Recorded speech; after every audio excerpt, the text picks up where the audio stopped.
Bonjour à tous et bienvenue sur Téléka Média. Aujourd'hui, dans ce nouveau numéro de la grande interview, nous parlerons d'un projet qui change le visage de l'Afrique, la ZLECAf, la zone de libre-échange continental africain. Est-ce vraiment le plus grand marché du monde?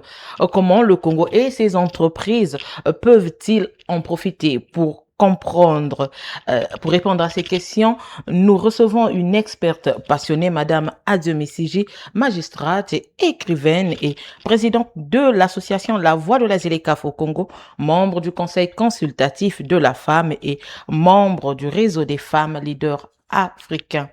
Elle nous aidera à comprendre comment ce projet peut transformer notre quotidien. La grande interview, c'est maintenant.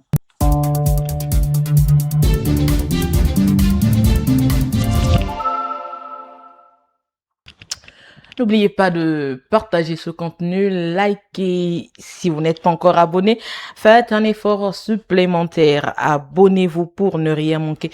Et pour ceux qui sont sur YouTube, n'oubliez pas d'activer la cloche de notification pour ne rien rater. C'est parti pour un bon moment d'échange. Bonjour chez vous. Madame Siji, comment vous vous sentez? On sait que ce n'est pas une première pour vous dans les locaux de Téléka Média. Comment vous allez? Je vais très bien, merci. Alors, je réitère, vous êtes magistrate, écrivaine et présidente des associations La Voix de la ZLECAf au Congo, membre du Conseil consultatif de la femme et membre du réseau des femmes leaders africaines. Waouh, c'est beaucoup. On a envie de comprendre comment est-ce que vous faites. Non, tout simplement, je suis juriste de formation. Donc, on sait que l'accord de la ZLECAf, c'est un instrument, on va dire, c'est un ensemble d'actes juridiques. Donc, après ça, c'est facile de se retrouver. Après, le milieu associatif, c'est un peu normal. Je suis une femme. Et puis, c'est aussi l'occasion comme ça de partager avec les grandes sœurs, avec les amis et tout, un certain nombre de sujets. Voilà, tout simplement. Ok. Bon, entrons dans le vif du sujet. Nous allons discuter bien sûr de la ZLECAf. La ZLECAf est souvent présentée comme le plus grand marché intégré du monde. Pourtant, les échanges intra-africains restent faibles. Où se situe aujourd'hui le véritable blocage? Est-ce dans les infrastructures ou encore dans les réglementations? Alors, vous faites bien de poser la question. Effectivement, la zone de libre-échange continentale, comme son nom l'indique, c'est le plus grand marché intégré au monde en termes de pays participants. Ils sont quand même 54 pays participants avec un PIB de 3,4 trillions, en tout cas chercher à comprendre, trillions de dollars, et quand même une population de 1,4 million. C'est énorme. Donc ça veut tout simplement dire que demain, on va dire en 2000, on va dire dans 50 ans à peu près, l'Afrique deviendra le continent le plus peuplé au monde en termes de, on va dire à peu près, on va avoisiner 2,4 milliards d'habitants. Et donc ça voudrait tout simplement dire environ un habitant sur 4 sur Terre sera donc sur le continent. Donc c'est tout simplement à cause des critères démographiques et à cause de ce critère qui fait que tous les pays ont décidé comme ça en Afrique, à l'exception de l'Érythrée, de se mettre ensemble pour élaborer et pour adopter, on va dire, cet accord commercial qui permet aux États africains de faire du commerce entre eux. Voilà. Il n'est plus question de ne plus envisager le marché africain comme étant un marché où ce sont les Africains qui vont le mobiliser, mais aujourd'hui, il est question de faire de la ZLECAf un marché dans lequel les marchandises, les services vont transiter en Afrique entre eux et diminuer également les importations extérieures. C'est ça le but. Mais de ne pas rompre avec le commerce international, bien au contraire.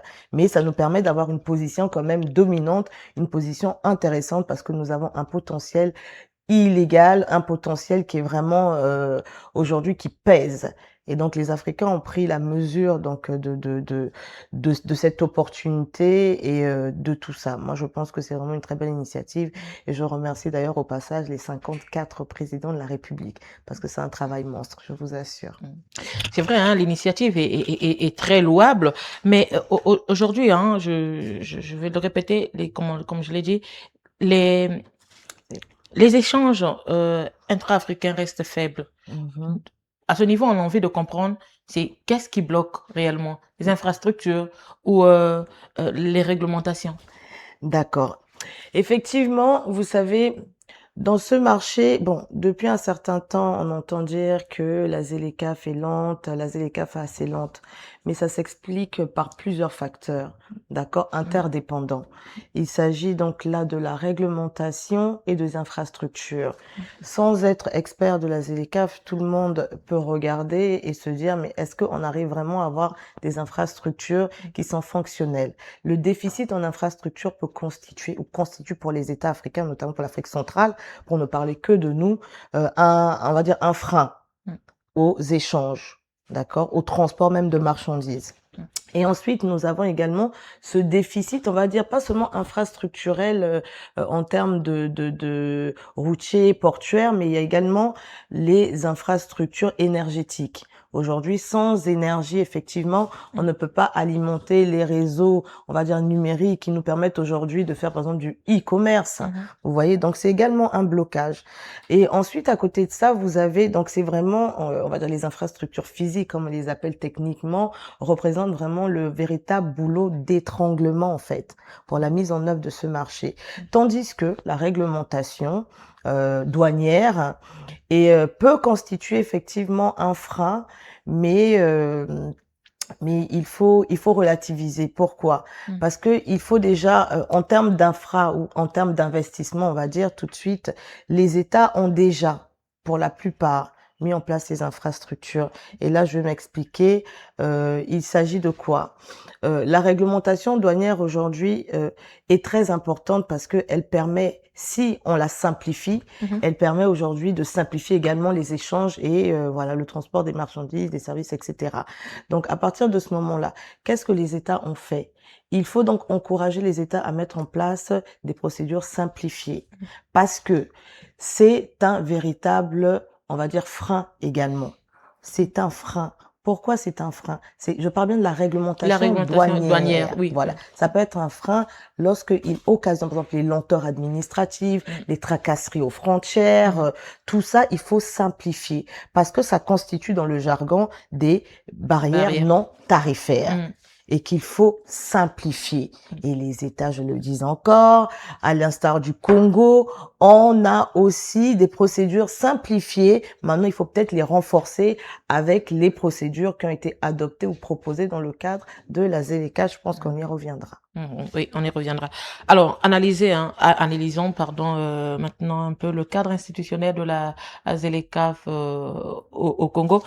Quels sont les enjeux liés à la création d'un ministère dédié à la ZLECAf? Quels sont? Déjà, je tiens à vous dire, à vous informer, je sais que vous êtes plus informés que moi, que le Congo aujourd'hui assure la vice-présidence du Conseil des ministres de la ZLECAf. Donc c'est Madame la ministre Jacqueline Lydia Mikolo qui représente aujourd'hui donc la vice-présidence du Conseil des ministres. Ça a toute son importance. Elle est responsable de l'Afrique centrale aujourd'hui. Et d'ailleurs, tout le monde a félicité le Congo pour cette nouvelle responsabilité. Donc c'est dire tout simplement que partant du projet qui a consisté d'abord, je pars dans les bases. Allez-y. Nous avons le projet de société du président de la République qui dit accélérons la marche. Et dans ce projet de société, il dit une chose, nous devons faire du Congo un hub digital et logistique et il faut donc mettre l'accent sur l'intégration régionale pour être au rendez-vous de la ZLECAf. Logique. Raison pour laquelle le 24 mai, je crois, ou le 24 mai, avril, le nouveau gouvernement qui est installé, qui est nommé, nous retrouvons aujourd'hui Madame la ministre qui est nommée ministre du Commerce, de l'approvisionnement, de la consommation, chargée de la ZLECAf. Donc le Congo a aujourd'hui un ministère dédié. Pourquoi ce renforcement? Tout simplement parce que nous allons vers l'accélération du développement. Qui dit accélération du développement, logiquement aujourd'hui il fallait renforcer le cadre institutionnel existant parce qu'il faut rendre la ZLECAf opérationnelle. Là maintenant, à 3 ans des échéances de l'ouverture de nos frontières, ou à 4 ans, on va, en tout cas, ce sont les autorités qui ont décidé, mais on nous a félicités.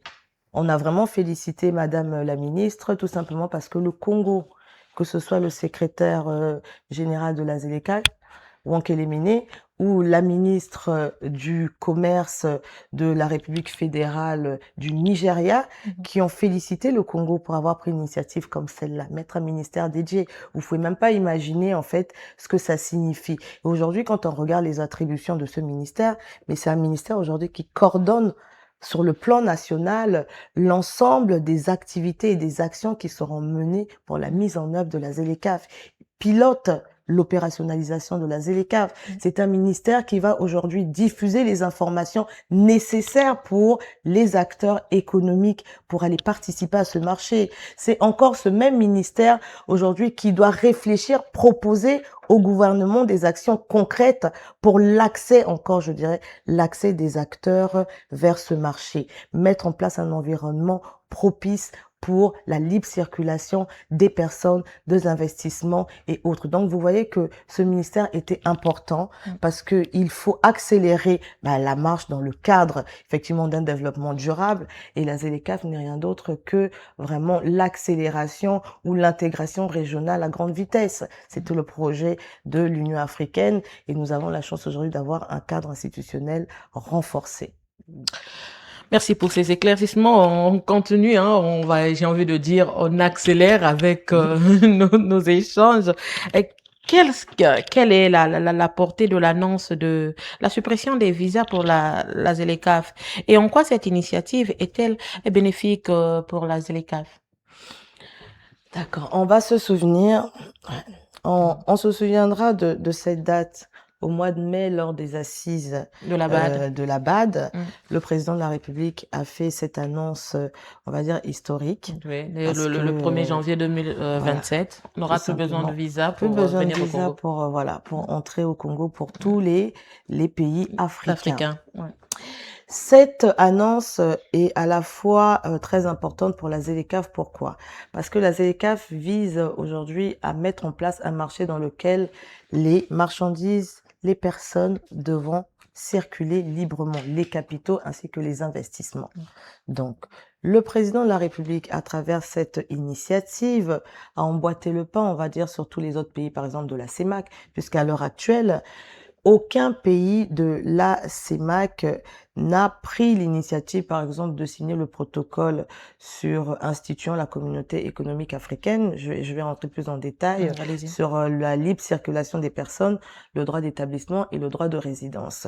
De la même manière que si le président l'a fait, c'est tout simplement pour respecter ses engagements vis-à-vis de l'Union africaine, parce qu'il faut exécuter l'agenda 2063 dans les délais.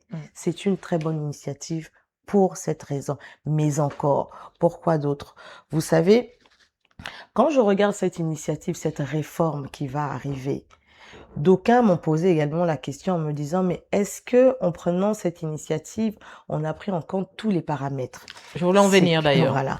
Vous allez, je pense qu'on me pose la question, donc vous aussi, je suis sûre. Oui. Donc déjà, donc là, je vais essayer de mettre de côté. Je dirais, mais cette initiative arrive à point nommé. Pourquoi? Parce que l'Union africaine n'a pas arrêté à faire le plaidoyer pour que tous les États de l'Afrique puissent signer le protocole dont je vous ai fait état tout à l'heure. C'est le jumeau de la ZLECAf. On ne peut pas faire de commerce sans la libre circulation. C'est incroyable. On vous demande d'aller vendre des vêtements, mais on vous enferme chez vous. C'est impossible, vous voyez. Oui. Donc c'est un peu ça. C'était une initiative qu'il fallait mettre en place. La mobilité africaine aujourd'hui, le Congo, en faisant cela à travers la voix du président de la République, il a tout simplement montré qu'effectivement, il était un ami de l'intégration économique africaine. Il est pour aujourd'hui un développement rapide, accélérant la marche. Vous savez, ça ne s'arrête pas qu'au niveau des politiques nationales. Voilà. Pour les initiatives également, voilà, part au-delà. Donc, c'est une très bonne initiative pour ça. Donc, l'Union africaine nous demande de faire un certain nombre de choses. Le plaidoyer sur le passeport africain.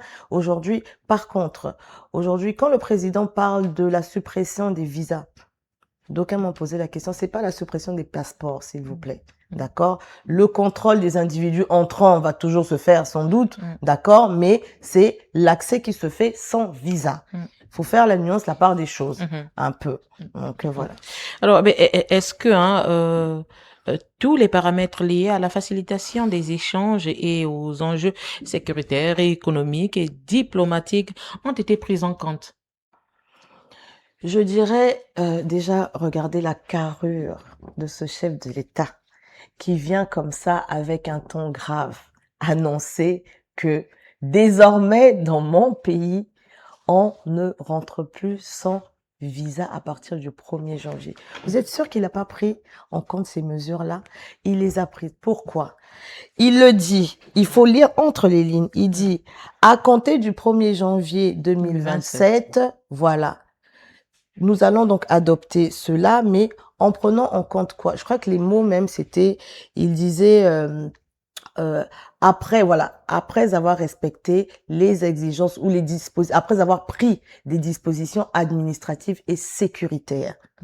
À ce moment-là, ça sera adopté. Je pense que sa phrase, c'était quelque chose, mais il a bien insisté en disant que ça ne se fera que si on prend en compte le dispositif administratif et sécuritaire. Ça a tout son sens. Ça veut tout simplement dire qu'il a pris en compte l'aspect à la fois. Dans l'administratif, vous avez la diplomatie. Dans l'administratif, vous avez un certain nombre de choses. Et puis, c'est très important, et je remercie le président de la République. D'aucuns penseront ce qu'ils veulent, mais je peux dire que c'est une très bonne initiative. Vous savez pourquoi? Et là, je vais terminer par là. Dites-nous. Il y a ce qu'on appelle l'indice d'ouverture des visas en Afrique. Vous pouvez aller sur Internet, vous verrez. C'est une plateforme à l'intérieur panafricaine. Quand vous rentrez à l'intérieur, on vous donne l'indice des visas, en fait, par rapport à la politique des visas menée par les pays, parce qu'on est classé par rapport à notre politique de visa. Si on est attractif, c'est aussi les éléments d'attractivité d'un pays.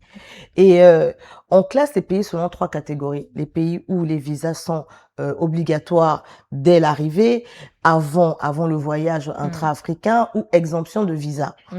Et dans cette catégorie, nous avons le pays comme le Rwanda, nous avons le Togo d'ailleurs, qui vient d'entrer en tête de liste, qui sont les pays les plus ouverts aujourd'hui. Et ce sont des pays donc qui commencent à devenir de plus en plus attractifs. Ça, c'est un très bon point.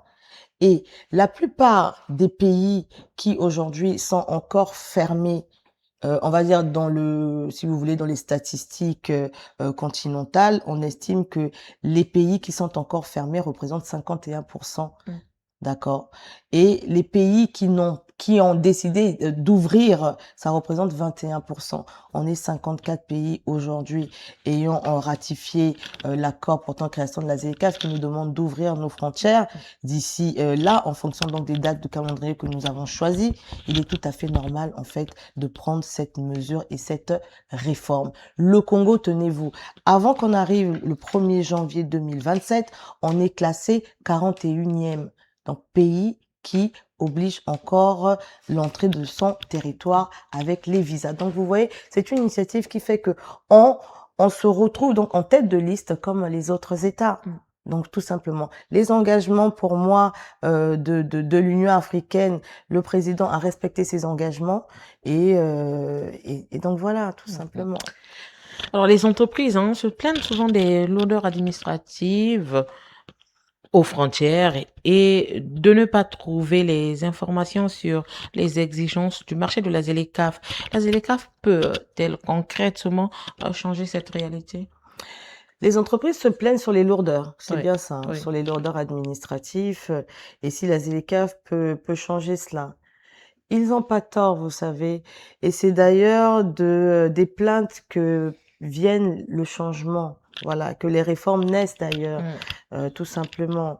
Ils se plaignent, oui, comme je l'ai dit tantôt, j'ai dit que la mise en œuvre ou l'état d'avancement de la ZLECAf se résume à beaucoup de paramètres. Il y a des paramètres bloquants, comme les infrastructures que j'ai citées tout à l'heure, et c'était même des raisons qui justifient aujourd'hui les barrières non tarifaires, la création des barrières non tarifaires, ces tracasseries, etc., qu'on retrouve encore au niveau des frontières. Nous avons la corruption, ce sont des barrières non tarifaires, et ce sont ces plaintes-là d'ailleurs que les entreprises remarquent. Mais la ZLECAf, Heureusement que la ZLECAf a pris en compte tous ces aspects, tous ces défis-là pour faire des propositions concrètes aux États. Raison pour laquelle les États ont d'ailleurs ratifié cet accord et les textes additionnels qui sont pour d'autres en négociation sur certains points. La ZLECAf propose aujourd'hui de créer un écosystème d'outils numériques pour résoudre par exemple les barrières non tarifaires. Qu'est-ce qu'il fait? Il vous propose, depuis d'ailleurs juillet, je crois que c'est le mois de juin 2025, la ZLECAf a lancé pour la première fois sa plateforme numérique douanière qui permet donc de simplifier les procédures douanières. D'accord? Ça fait partie d'ailleurs des objectifs de la ZLECAf. La simplification des procédures parce qu'on doit réduire les droits de douane jusqu'à arriver à 90% selon la catégorie donc des produits. Donc, la ZLECAf propose ça. Ça veut dire quoi? Ça réduit le temps ça réduit déjà les délais de traitement au niveau des frontières, n'est-ce pas? En même temps, ça permet aux entreprises de ne pas nous taxer davantage. Le prix, en fait, il va aussi être revu en fonction de cela. Oui. Voilà. On va éviter d'avoir des produits, des matières avariées, par exemple. Donc déjà, la ZLECAf met en place ça. Mais vous savez, ces mêmes procédures existent déjà dans nos pays. Il faut pas oublier qu'on a quand même un cadre, comme je disais, réglementaire aujourd'hui au niveau du Congo, qui propose un certain nombre de choses. Nous avons des outils. D'accord? Mais là, je parle de la ZLECAf. La ZLECAf, d'accord? oui. Ce que la ZLECAf prévoit. Il y a cette plateforme-là qui est très importante. Et cette plateforme, en fait, qu'est-ce qu'elle fait? Elle permet de s'interconnecter, en fait, aux administrations fiscales. Tout simplement. Et à l'heure actuelle, il y a 15 États qui ont accepté de jouer le jeu. 15. Et qu'est-ce qu'on a remarqué? On a remarqué que dans cette plateforme, effectivement, de simplification douanière, a permis de réduire de plus de 65% le temps de traitement au niveau des frontières, le délai. Vous voyez, c'est déjà une bonne chose.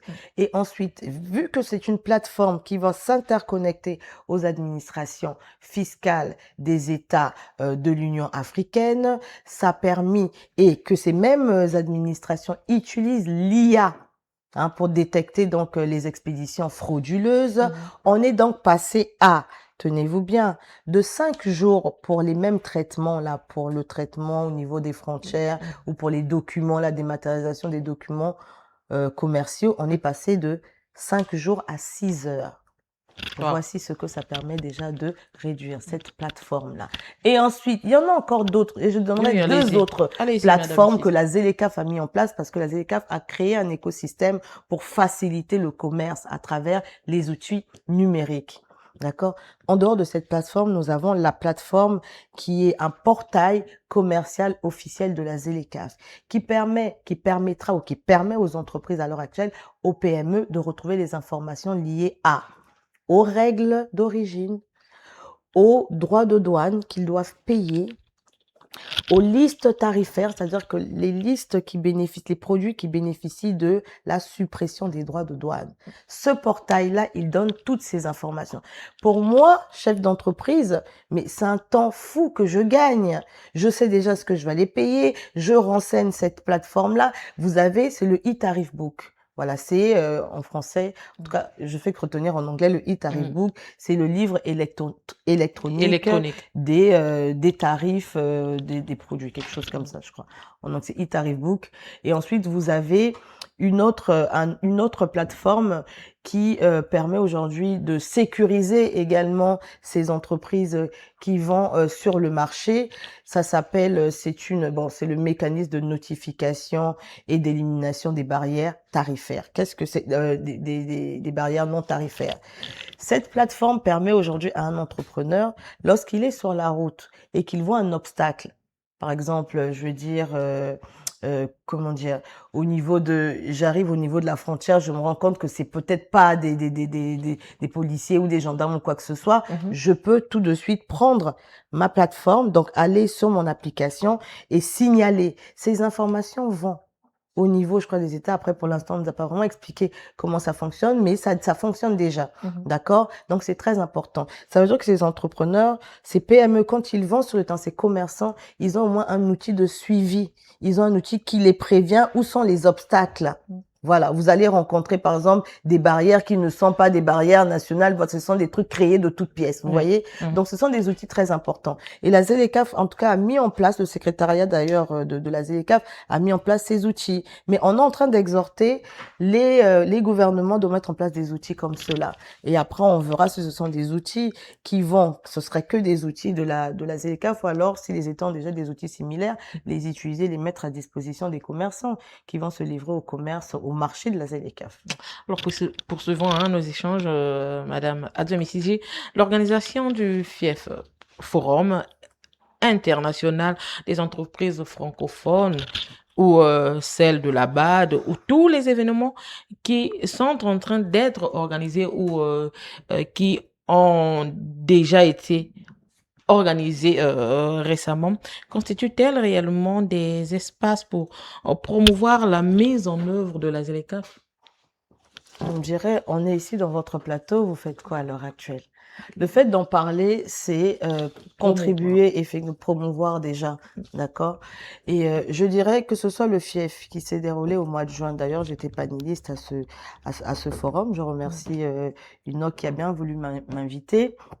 Que ce soit la BAD ou d'ailleurs Aoline, le réseau des femmes leaders africaines, a participé à cet événement, donc en marge donc de la BAD, nous avons vu que tous ces événements, déjà ceux qui sont passés, ont permis de mettre en lumière la ZLECAf, les défis que peuvent rencontrer les acteurs, ces femmes demain, lorsqu'elles vont décider d'accéder à ce marché, de participer à ce marché. On les a évoqués. La plupart des ministres sont passés à l'occasion donc du Sahel Event organisé par Aoline. On a évoqué toutes les ministres. La ministre du Commerce, Madame Jacqueline Lydia Mikolo, a évoqué aujourd'hui les réalisations faites par le Congo. La ministre également des PME, la ministre de la Femme, elles ont dit quels sont aujourd'hui les outils que l'État congolais mettait en place pour permettre en tout cas la mise en œuvre ou en tout cas accélérer déjà dans le sens de la ZLECAf. Vous avez par exemple le projet Promise qui a été signé donc pendant les assises de la BAD. Ce projet, qu'est-ce qu'il fait? La BAD a décidé d'accompagner l'État congolais à financer les projets liés à la formation des jeunes. On a plus de, je crois c'est 300, je crois si non 500 000 jeunes seront formés grâce au financement de la BAD. Et ensuite, vous avez 50 000 PME qui vont bénéficier. Donc, on va créer donc des PME. Donc, vous voyez, c'est un financement qui va aider énormément à promouvoir, on va dire, l'entrepreneuriat au Congo. Et vous savez que l'aspect entrepreneurial est un objectif qui est visé par la ZLECAf, tout simplement parce qu'on a un protocole dédié aujourd'hui sur les femmes et les jeunes dans le commerce. Donc, vous voyez, c'est un peu toutes ces initiatives. Même le FIEF a été l'occasion de parler, déjà, ça a été un rendez-vous pour la francophonie des affaires. Ça a été un haut lieu aujourd'hui de rencontre entre les acteurs et également certains décideurs. Mais ça a été l'occasion, un endroit, en tout cas une plateforme stratégique pour venir parler par exemple de la croissance, pour venir parler de l'intégration régionale, pour venir promouvoir aujourd'hui le potentiel congolais en matière d'entrepreneuriat ou quoi que ce soit. Donc moi je pense que toutes les initiatives sont bonnes à partir du moment où on sait qu'est-ce qu'on met dedans, parce que la ZLECAf est très technique. Ça ne se limite pas à la simple définition que nous entendons tous les jours et tout. Vous avez vu par rapport à certains temps, je commence un peu à rentrer dans la technicité, mais il faut déjà aller doucement, doucement. Vous voyez, mais ces femmes-là, effectivement, ces acteurs voudront savoir, mais quelles sont les règles? Là, vous avez, grâce à vos questions, on a eu l'occasion d'évoquer, par exemple, les plateformes qui peuvent aider déjà à relever ou à corriger ces barrières non tarifaires, ou même à aider, en tout cas, à supprimer toutes ces lenteurs administratives.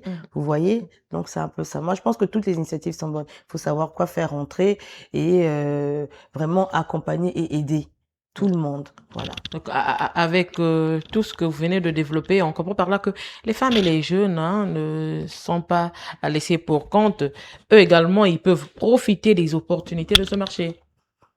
Bien sûr.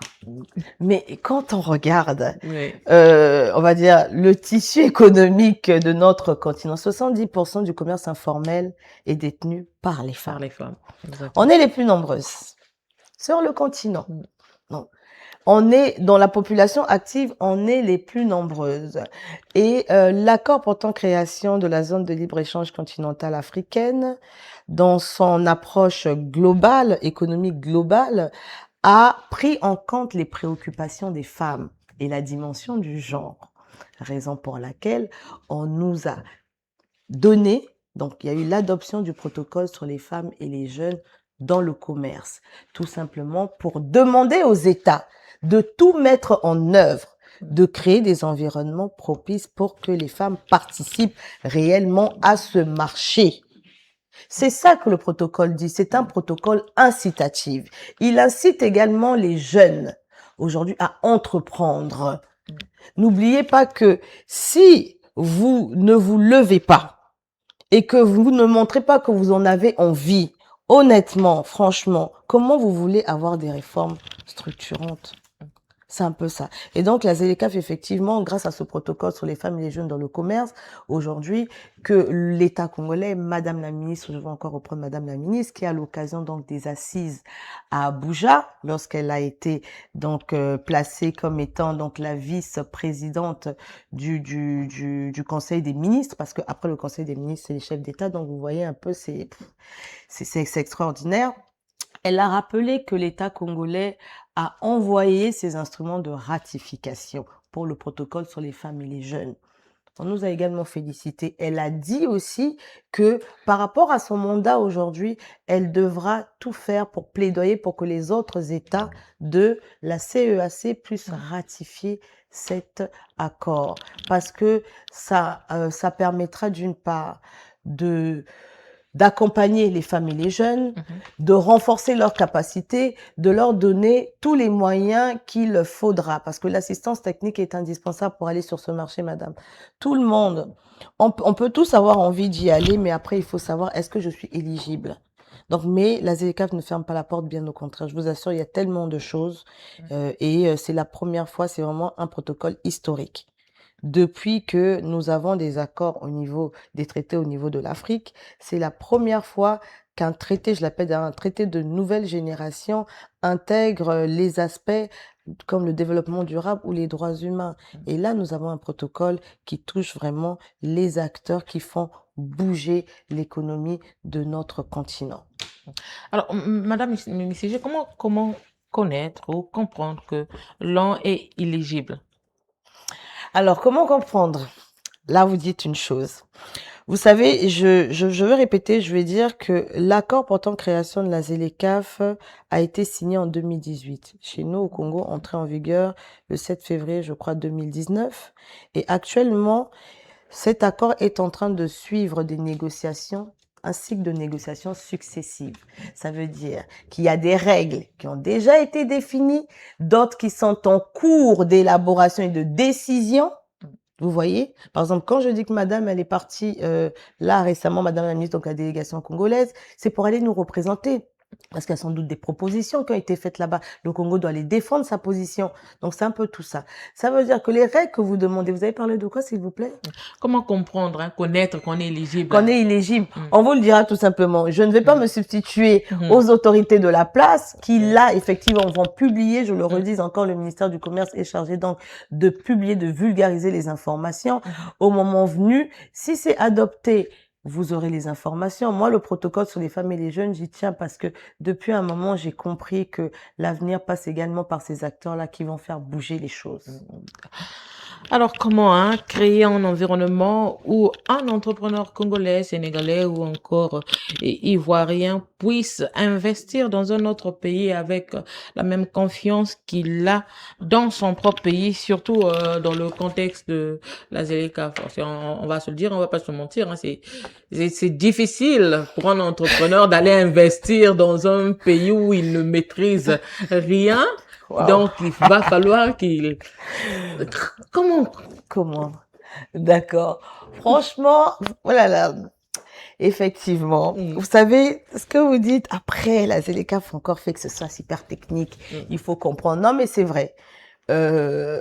Si je ne savais pas ce que je sais, je me dirais, comment je peux aller à tel endroit? Mais fort heureusement, l'accord portant création de la ZLECAf a résolu le problème et les États aussi l'ont d'ailleurs déjà fait. Vous avez l'ANPI qui est là. Il y a pas mal d'agences actuellement, d'organes en fait, qui peuvent vous donner ces informations. Mais je voudrais dire que ici, il faut donc rétablir le climat de confiance entre les investisseurs et ces États-là. Je pense que c'est un peu ça vous voulez venir là, mais comment faire? Est-ce qu'il y a une formule magique aujourd'hui qui va permettre aujourd'hui aux investisseurs d'avoir confiance en un pays?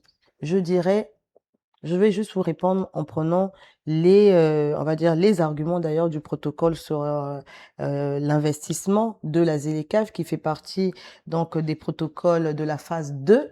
Quand je dis la phase 2, ça veut dire que ça a été adopté donc après l'accord portant création, puisqu'il y a des textes additionnels. À ce moment-là, le protocole sur les investissements, en fait, demande aux États de créer un environnement propice donc au développement durable. Il faudrait déjà mettre l'accent sur le cadre institutionnel et juridique. Si les États décident de mettre en place un cadre institutionnel et juridique, ce cadre doit être équilibré, transparent et prévisible. Vous savez pourquoi? Donc, après avoir dit ça prévisible, et qui prennent en compte les intérêts des États. Donc, les États doivent mettre en place des cadres juridiques institutionnels qui prennent en compte, d'accord, leurs intérêts, les intérêts des investisseurs et c'est des communautés locales. Ça, c'est la première des choses à faire parce que vous savez, j'ai parlé de prévisibilité. Si un État décide de mettre en place un cadre juridique sécurisé, moi, c'est un élément d'attractivité. J'aurais envie d'aller là-bas parce que je sais que juridiquement, on va dire mes billes ou en tout cas mes investissements sont protégés. Parce que l'investissement a besoin ou les capitaux ont besoin de prévisibilité. Je ne vais pas aller mettre mon argent là où je sais que c'est pas prévisible. Je ne peux pas prévoir en fait que je vais faire ceci, cela. Vous savez, donc il y a cet aspect. La deuxième chose que le protocole sur les investissements propose ou demande aux États, c'est d'avoir un cadre juridique aujourd'hui qui prévoit qui soit préventif, qui propose donc la gestion des règlements des différends. Parce que, qu'on le veuille ou non, dans le monde des affaires, il y a toujours des différends. Si on n'a pas un cadre juridique qui peut nous garantir de régler nos différends, l'investisseur, il saura qu'à un moment donné, mais ça veut dire qu'il y a toujours une insécurité juridique. La même chose, ce protocole, et même avant même ce protocole, puisque ce protocole s'appuie déjà sur un protocole sur des traités internationaux existants. Si vous vous retrouvez avec des États qui passent leur temps à changer la réglementation douanière toutes les 2 minutes, toutes les 3 minutes, c'est pas sécurisé. Instable. Instable. Ça ne me garantit pas.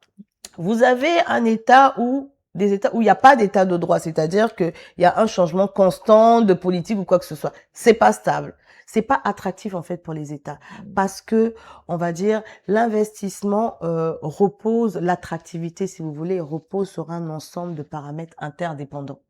Sécurité juridique, sécurité politique, je peux venir faire des affaires. Voici donc, on va dire, les formules que le protocole sur les investissements nous donne. Il faut qu'il y ait un cadre juridique sécurisé pour rendre nos pays attractifs, pour que les investisseurs viennent, pour que nous ayons des IDE, les investissements directs soient là. Parce que la ZLECAf ne ferme pas la porte à la concurrence et à l'investissement. C'est d'ailleurs un objectif de la ZLECAf. Il dit renforçant l'investissement. Nous allons parler de cette concurrence. Lentement et sûrement, nous allons à la fin de nos échanges. Concrètement, comment les entreprises congolaises pourraient se prémunir de la concurrence des entreprises Maghreb et des pays anglophones?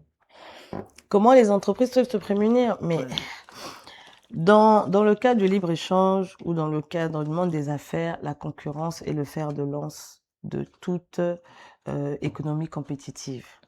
On ne peut pas ne pas voir la concurrence venir. Pour se prévenir, il faut se préparer, il faut être mieux armé, il faut proposer des produits de qualité, des services de qualité. Pensez-vous que le Congo est prêt? Maintenant, à savoir si le Congo est prêt, je dirais que, vous avez vu, j'ai dit que le cadre juridique du Congo, c'est bon.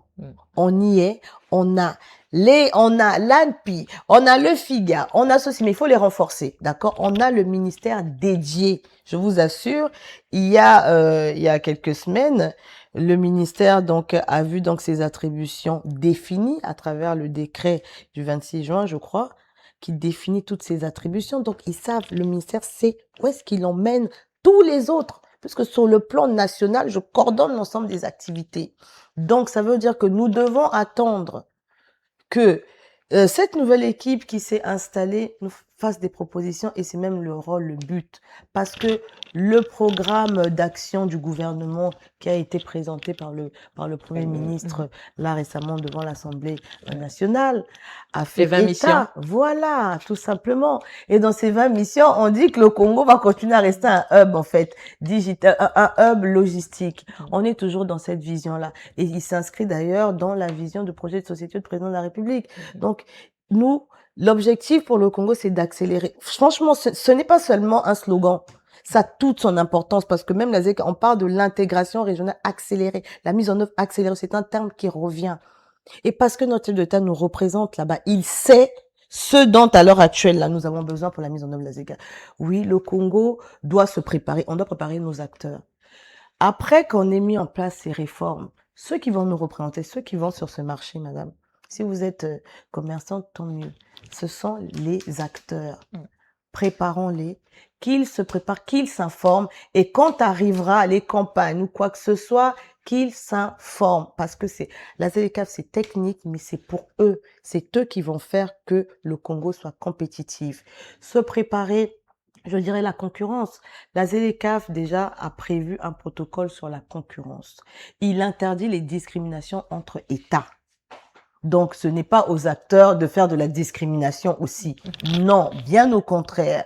Tout ça est réglementé. S'il arrivait que, on va dire, un acteur, un opérateur économique étranger venait, par exemple, saper, on va dire, le marché avec, par exemple, avec une certaine position dominante ou quoi que ce soit, il y a toujours des règles correctives qui existent.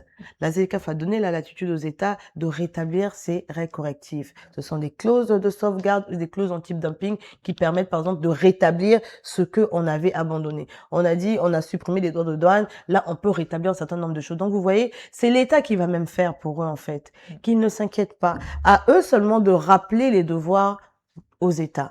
Nous avons la chance d'avoir aujourd'hui des patronats très forts et qui connaissent tous ces sujets-là et qui d'ailleurs, Madame la ministre le disait, Madame Jacqueline Lydia Mikolo le disait, qu'elle est là pour développer également ce dialogue public-privé. Et c'est important.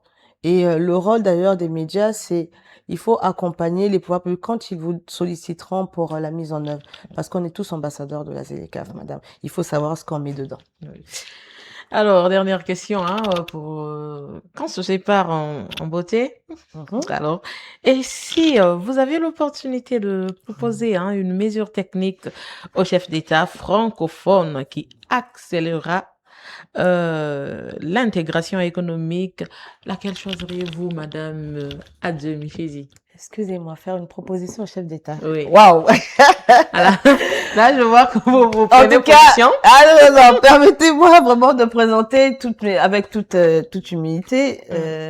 Vraiment, c'est le travail des conseillers, du président de la République. Mais c'est vrai, il peut arriver que dans des émissions comme cela, si on a la chance que le président de la République nous écoute, ou ses conseillers, ou quoi que ce soit, qu'ils aient peut-être noté 2-3 éléments, peut-être qu'ils auraient sans doute oublié, je dirais que si je dois faire une proposition technique à nos chefs d'État, mais ils l'ont déjà, il faut juste le leur rappeler ou renforcer, c'est mettre en place les procédures simplifiées, la simplification des procédures douanières pour réduire les délais de traitement au niveau des frontières, pour que les déclarations soient faites de manière dématérialisée.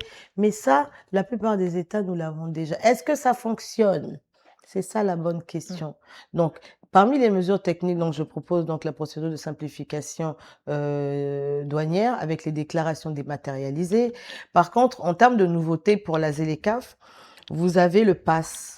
C'est un système panafricain de paiement et de règlement qui permet aujourd'hui aux PME de commercer instantanément en monnaie locale sans transiter vers les monnaies étrangères. Ça sera la nouveauté. Je n'ai pas besoin de prendre cet argent, aller mettre mon devise étrangère pour envoyer auprès de mon fournisseur. Non, pas du tout. Ou passer par cette plateforme panafricaine et on va dire, le bébé de la ZLECAf. C'est un outil, vous allez voir, les établissements financiers, tout le monde va se l'arracher parce que d'ailleurs, le gouverneur de la Banque centrale, je pense qu'il y a 2 mois, a commencé à s'y pencher. Voilà, c'est un produit qui a été, je vais même pas faire de publicité. Je pense que je vais m'arrêter juste pour dire, en tout cas, demander au chef d'État de faire vite quand même pour la mise en place du PASS. Parce que les finances, c'est le nerf de la guerre, je sais. Ça demande beaucoup d'investissement, quoi que ce soit, mais ils se sentent engagés et je sais qu'ils vont nous donner les outils nécessaires pour que nous puissions réussir à faire fonctionner ce marché. Parce que le plus gros défi, ce n'est pas d'avoir signé, c'est de réussir. Parce que c'est un projet de longue haleine. Ça fait plus de 50 ans qu'on parle de la libre circulation des personnes, des biens, des marchandises à travers un marché intégré. Et on y est. Donc, tout simplement, je dirais vraiment renforcer, messieurs les présidents de la République, vous avez des outils. Nous, au niveau du Congo, juste pour terminer, nous avons au niveau du port autonome de Pointe-Noire, nous avons des outils de dématérialisation. Nous les avons. Nous avons ces outils-là, je crois que c'est le e-tax, e-pay, e-tax, e-douane. Après, je sais pas si ça fonctionne, parce que moi, je ne suis pas exportateur, mais il faut maintenant renforcer. Nous avons d'autres aussi. Il faut essayer de renforcer, mais de regarder ce que la ZLECAf propose.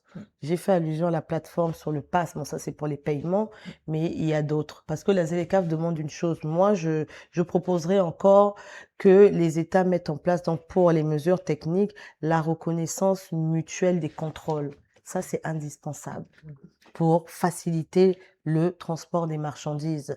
C'est indispensable. Et le Congo, tenez-vous bien, fait partie d'ailleurs des pays, des bons élèves, parce qu'on a mis en place le bureau de gestion de fret terrestre. J'ai une collègue qui s'y connaît très bien, la responsable nationale, Madame Itoa, qui est actuellement au Sénégal et qui sait en parler. Voilà. Et nous, on l'a déjà. La ZLECAf demande de le faire. Nous, on l'a déjà. Et donc, il faut le rendre plus opérationnel. C'est sur votre mot de fin? Vous avez quelque chose à ajouter? En tout cas, mon mot de la fin, c'est de dire quoi? C'est invitez-moi à nouveau sur votre plateau pour que cette fois-ci, sincèrement, qu'on décrypte davantage parce que c'est un sujet qui est très important, vous savez. Il y a encore quelques temps, quand je passais ici, on n'avait pas un ministère dédié. Vous m'avez donné la possibilité d'en parler et d'ailleurs d'autres ici qui sont passés pour en parler. Vous voyez? Donc vous avez anticipé, vous avez compris l'importance et l'intérêt de ce sujet. Continuez comme ça et ben voilà, moi je veux bien revenir ici, tout simplement. Voilà. D'accord, d'accord. Mais merci d'être passé encore une fois sur le plateau de Tchelika Média. Tchelika Média, c'est votre maison. Revenez quand vous voulez. Nous sommes là pour qu'on puisse discuter de ce beau sujet qui est la ZLECAf. Ouais. Merci à vous de nous avoir suivis. N'oubliez pas de partager ce contenu, likez et mettez vos avis dans les commentaires. Et pour ceux qui sont sur YouTube, n'oubliez surtout pas d'activer la cloche de notification pour ne rien manquer. Quant à moi, je vous dis à très bientôt pour un autre numéro. Prenez soin de vous.